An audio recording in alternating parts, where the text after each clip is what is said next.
أعوذ بالله من الشيطان الرجيم. بسم الله الرحمن الرحيم. يا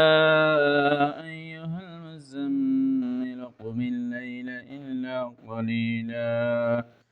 نصفه وانقص منه قليلا أو زد عليه ورتل القرآن ترتيلا إنا سنلقي عليك قولا ثقيلا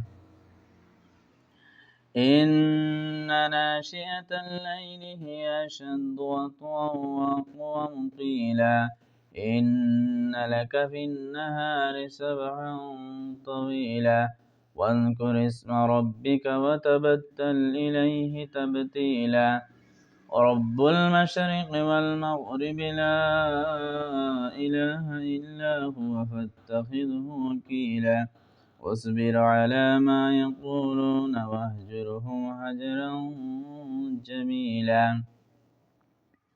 وذرني والمكذبين أولي النعمة ومهلهم قليلا إن لدينا أنكالا وجحيما وطعاما ذا غصة وعذابا أليما يوم ترجف الأرض والجبال وكانت الجبال كثيبا مهيلا إنا أرسلنا إليكم رسولا شاهدا عليكم كما أرسلنا إلى فرعون رسولا فعصى فرعون الرسول فأخذناه أخذا وبيلا فكيف تتقون إن كفرتم يوما يجعل الولدان شيبا السماء منفطر به كان وعده مفعولا إن هذه تذكرة فمن شاء اتخذ إلى ربه سبيلا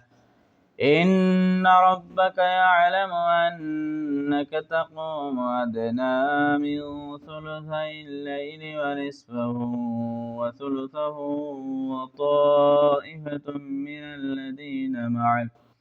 والله يقدر الليل والنهار علم أن لن تحصوه فتاب عليكم فاقرؤوا ما تيسر من القرآن علم أن سيكون منكم مرضى وآخرون يضربون في الأرض يبتغون من فضل الله وآخرون يقاتلون في سبيل الله فاقرؤوا ما تيسر منه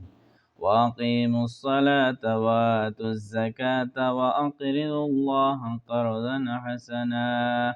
وما تقدموا لأنفسكم من خير